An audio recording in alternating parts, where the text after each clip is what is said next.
1970 Kellogg's Reggie Jackson passed the test. The 1970 Kellogg's Reggie Jackson baseball card knows something about Topps that you may not. You can see it in his eyes. In the 1960s, Topps was reveling in the heyday of their monopoly. They had dispatched Bowman to the common bins of history back in 1956, and they squashed Fleer pretty hard in 1963 when the Philadelphia gum maker veered off into current player packages with cookies, cherry cookies. So basically, Topps was free to do whatever it wanted. And that freedom led to some pretty blah decisions, and no hatting guys who got traded using the same picture of Hall of Famers for what seemed like decades in a row. But to their credit, what Topps also seemed to want to do was experiment.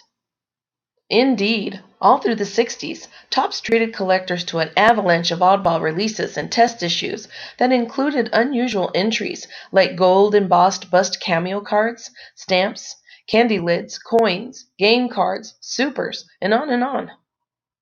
And then, in 1968, with Man on the verge of rocketing to the moon, Topps decided to try something really wild. 3D cards.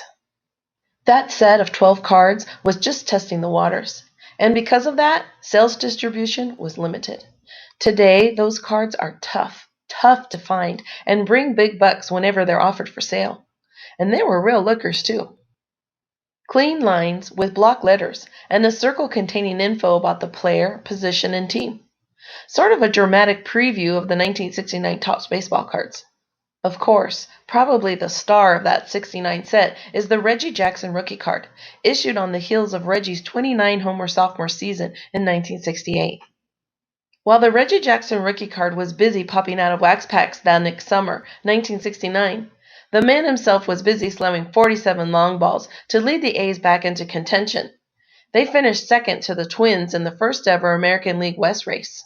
That established Jackson as a superstar and a prime candidate for inclusion in any special baseball set that came along. As luck would have it, one of those very special sets that came along in 1970 was a run of 75 lenticular 3D cards. Same technology that was used in 1968's Topps test issue, this time inserted in Kellogg's cereal boxes. And right there on card number 32, yeah, it's Reginald Martinez Jackson. If that design looks familiar, well, you could be forgiven for thinking it was a rehash of the 1968 test set. It's not. Not exactly, at least.